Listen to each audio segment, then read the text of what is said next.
Hi. In today's lesson, we're going to learn how to find the volume of a cylinder.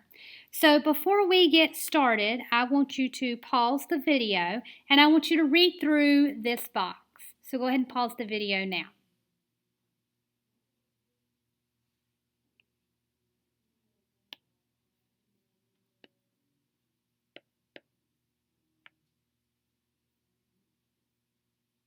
Okay, great. So now that we've talked, or you've read the information, volume of a cylinder is defined as area of the base times height. Remember that the base of a cylinder is going to be a circle. And to find the area of a circle, we do pi times radius squared. So if you'll look, there's an example right here. And I want you to go ahead, pause the video again, and read through this example.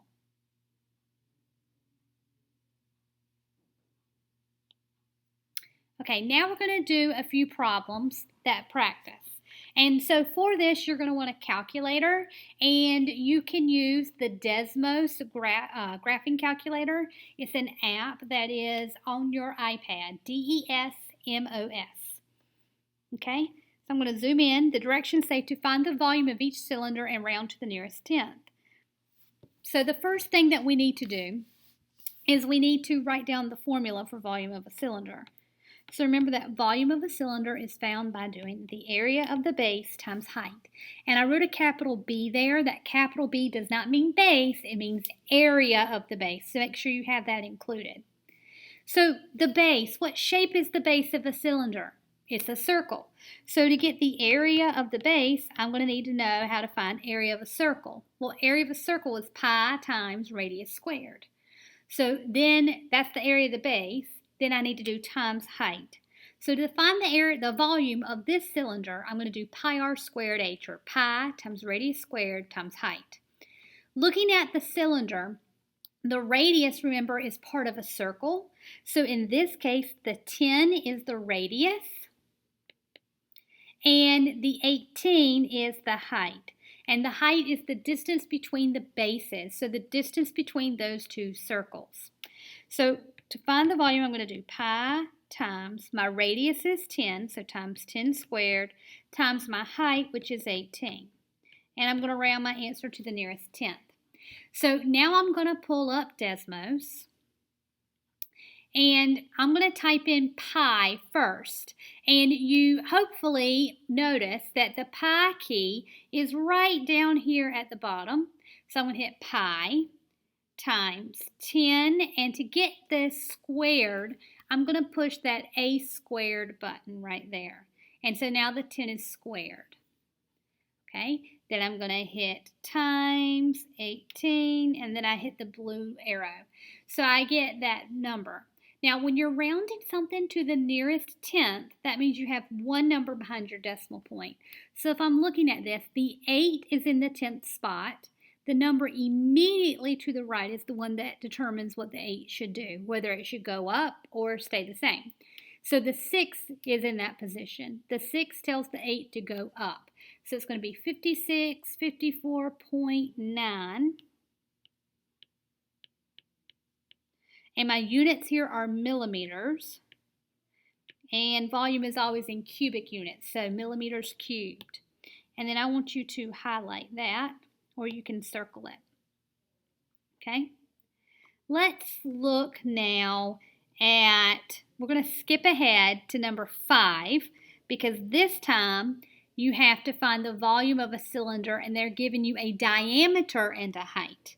Okay, so let's start off by writing down our formula for volume of a cylinder. So that's a capital V, and that's going to be equal to the area of the base times the height. And we know that the base of a cylinder is a circle.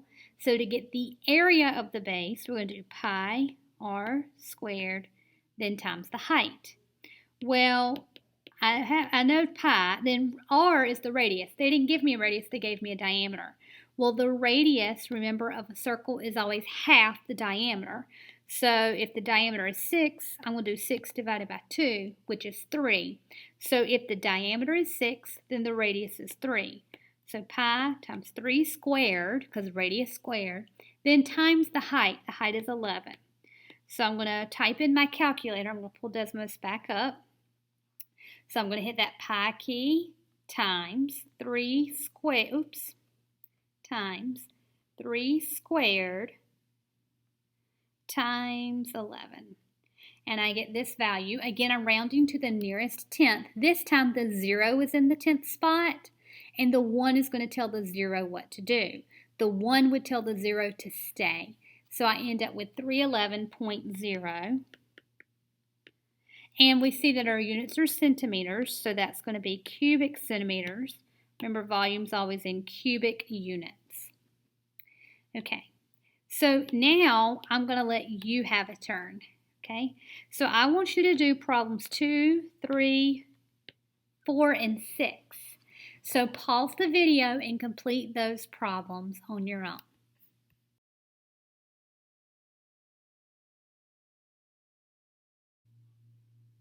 All right, hopefully you did well with this particular activity, with these problems.